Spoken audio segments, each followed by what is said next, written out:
Can I live in this feeling?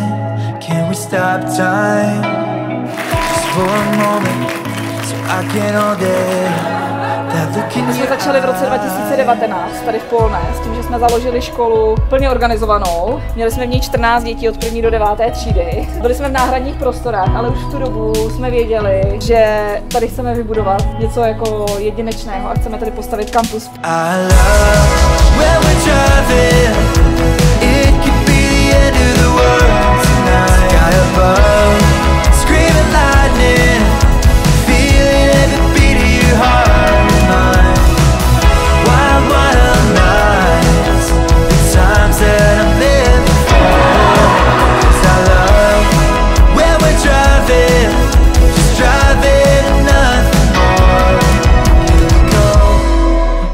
V 2019 na podzim se tady koplo, tady bylo pole, vysoké napětí tam a zpátky a přesto se tady zakoplo do země a v srpnu 2020 jsme kolaudovali a 1. září jsme šli do našeho holobytu.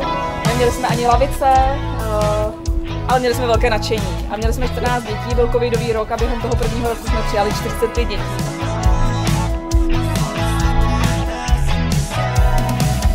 I love